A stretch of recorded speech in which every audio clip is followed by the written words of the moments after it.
Here's everything we talked about in this chapter. We talked about how light is formed by charges moving in an antenna. You have an AC power source oscillating back and forth, and that creates an electric field and a magnetic field, and those alternate. So depending on where the positive and negative is, you get an electric field and a magnetic field, and those are at right angles to each other, and the direction of propagation will be to the right, and each sort of moment of maximum corresponds to electric field pointing up or electric field pointing down, and vice versa. So this is the foundation of all electromagnetic radiation, and electromagnetic radiation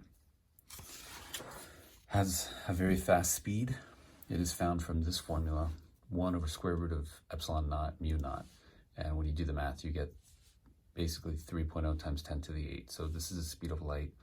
It's also the speed of all electromagnetic waves. So TV, radio, infrared, light, UV, X-ray, gamma ray, it's all the same stuff.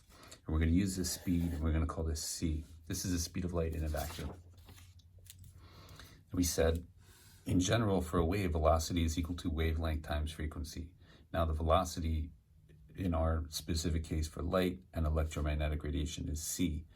And we did an example. You have a certain frequency of a radio station. Mega is times 10 to the 6. You can plug that in. You can solve for lambda, and you get the wavelength of that wave, 3.2 meters.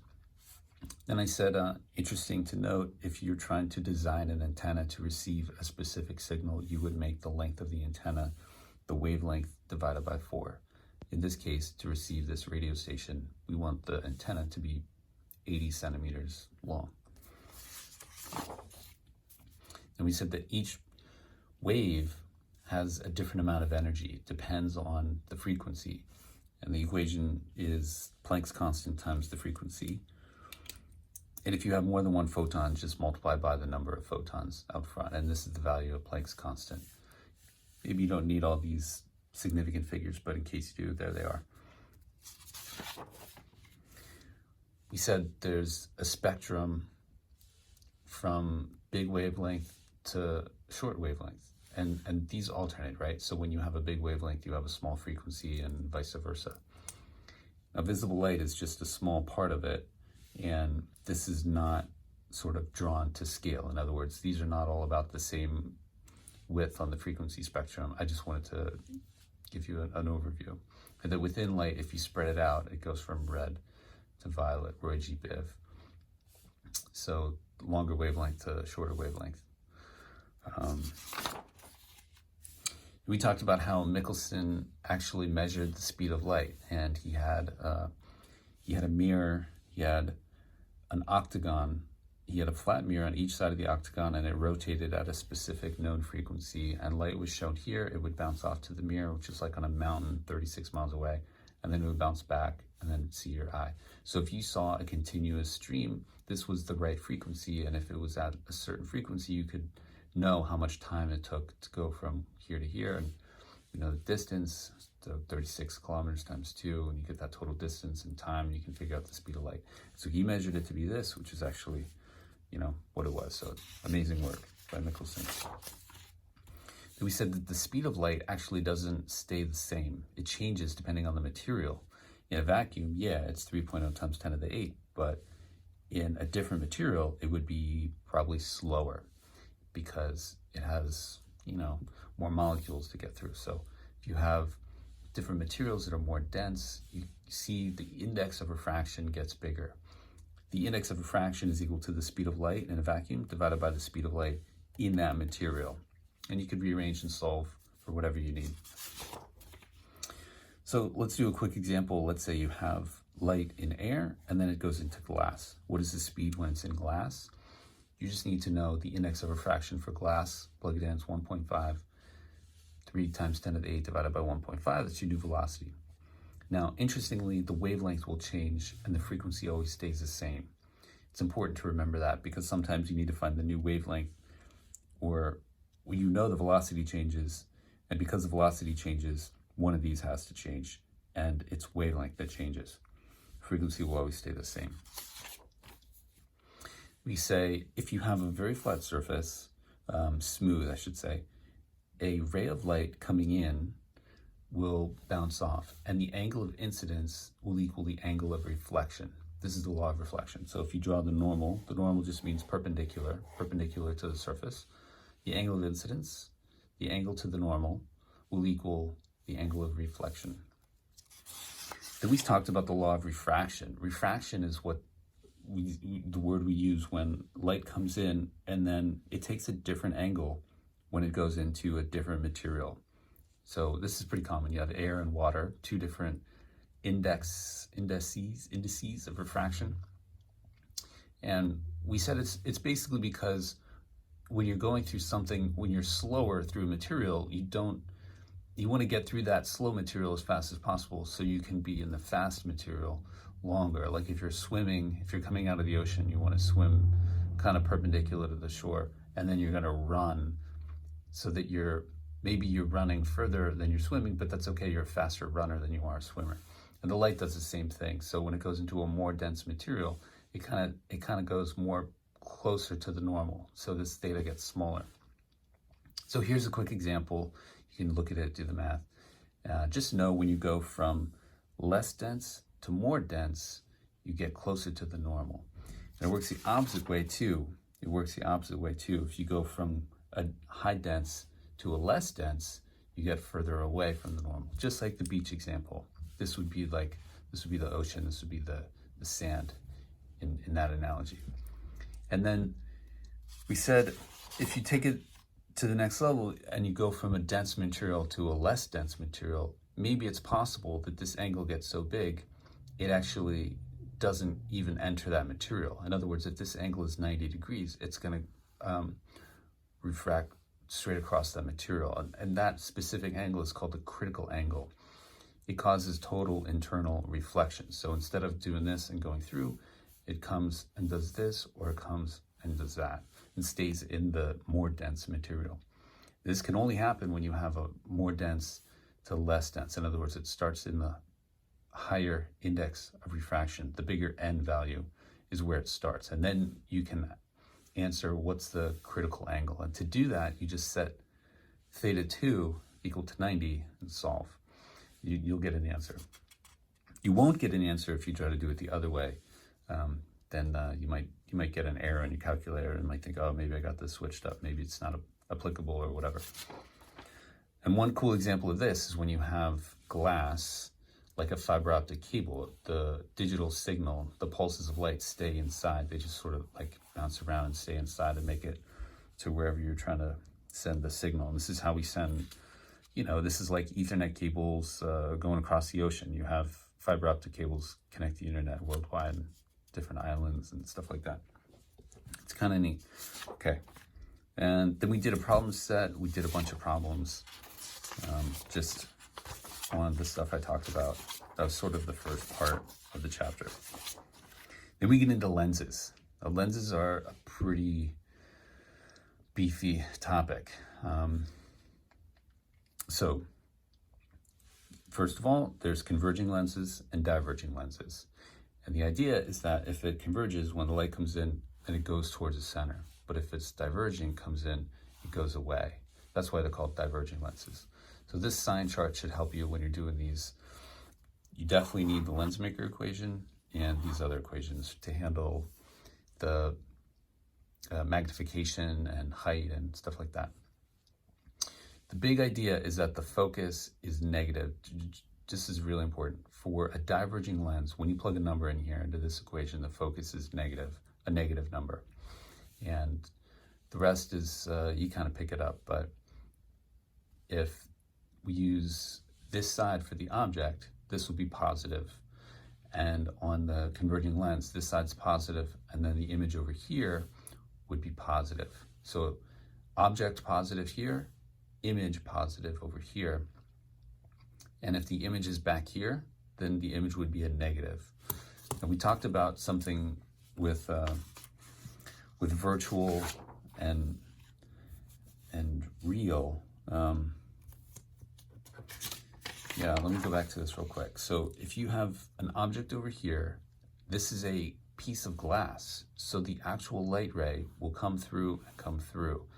So if the image is over here, it is created by the actual light ray So we call that a real object because it's really made by the light ray. If the light ray is reflected back this way and the image is over here, we call that a virtual image. And same for diverging. But with diverging, we'll find out that it's always virtual. It's always created over here on the same side, because over here they always just go away and never cross. Okay, let's look at, we did some examples. We said, what if you have the object that's closer than the focus on a converging lens? Well, what happens is we draw a ray diagram, we do the formula, they both match up, you get the same idea. Basically, you draw rays from the top of the object straight over, and then from here, the midline, through the focus.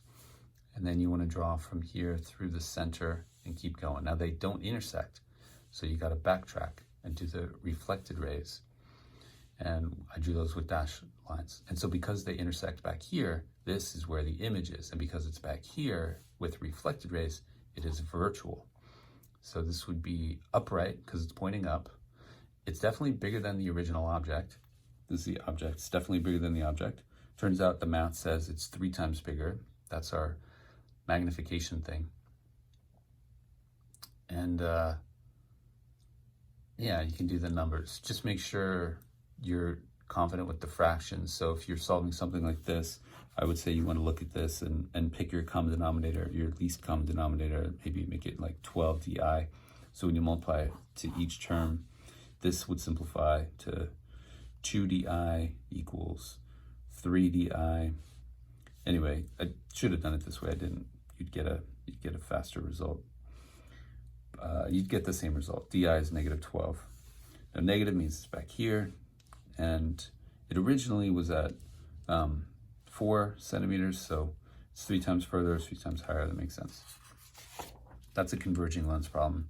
Here's another converging lens problem where the object is behind the focus. If it's behind the focus, it turns out when you draw the ray, take it over, then through the focus, take this through the center, down, through the focus, and then parallel. These are the 3 rays. They should intersect at the same point over here.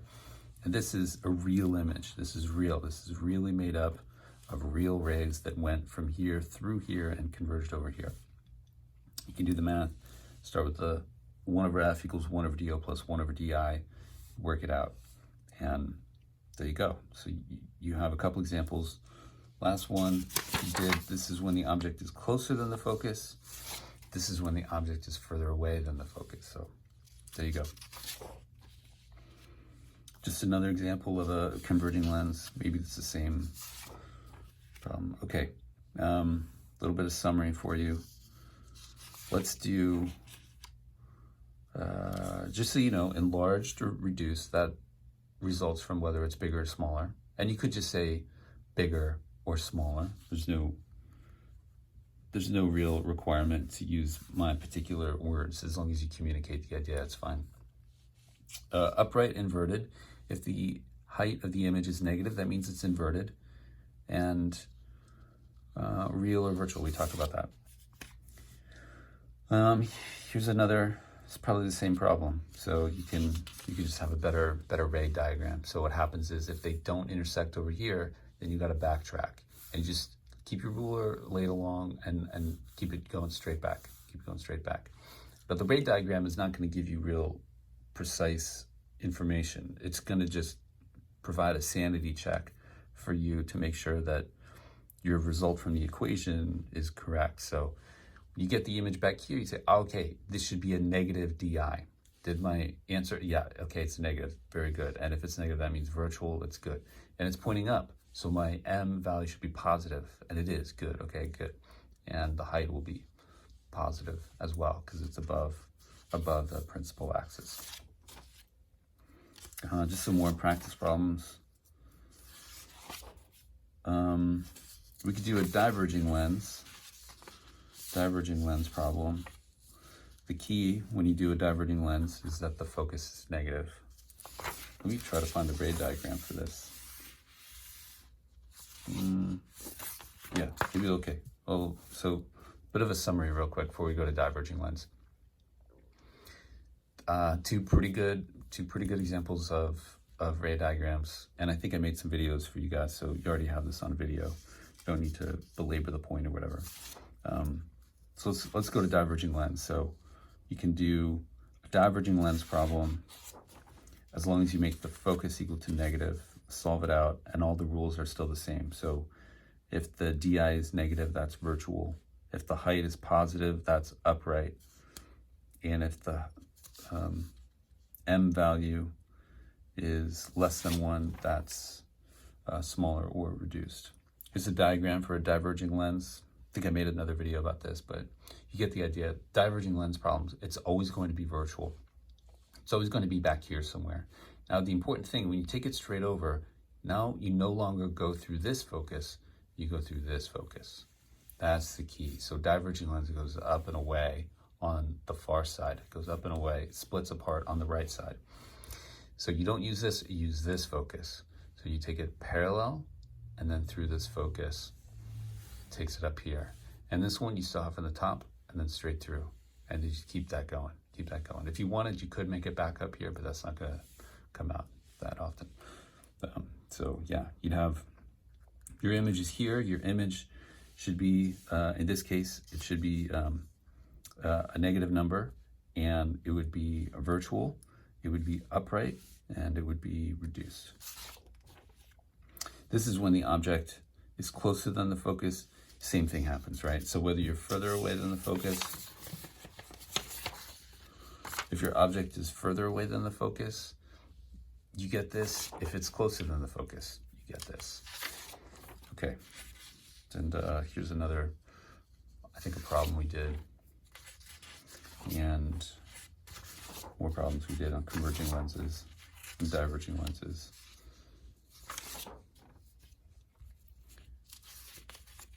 I think I sent those to you guys. The last thing we want to get into are mirrors. We talked about you could have a convex mirror or a concave mirror. Real quick, we did this problem. Remember, if it's convex, you make the focus negative. And if it's concave, you make the focus positive. Now with these, you're gonna draw the ray straight over and then through the focus, and then the other one is through the focus and then straight over. There's a third one, you don't need it, but there's this third one where you go from here to the middle and then reflect it. This is law of reflection, right? Angle of incidence, angle of reflection, make this the same. And they should all intersect back here, but you really just need two of them. Straight over, through the focus, straight over. So your image is back here, your image would end up being, let me see. Yeah, turns out this is important, right? So big distinction. The image is now on the same side as the object, but this is a mirror. This is a mirror. So it actually is this ray coming back, right? It's the same ray. So we call that real. That's a real image. Okay.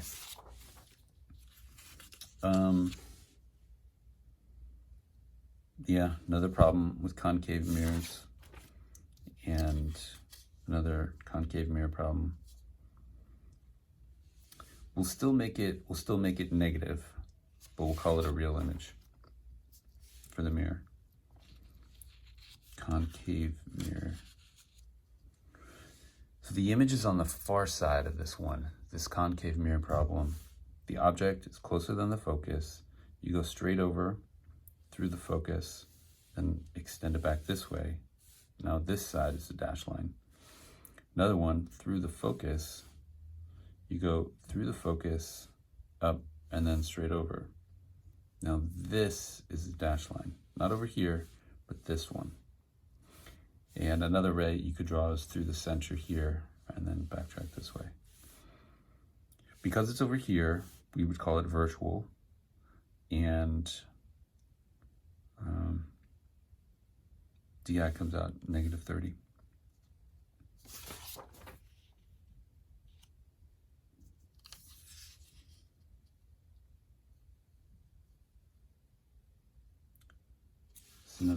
Here's another concave.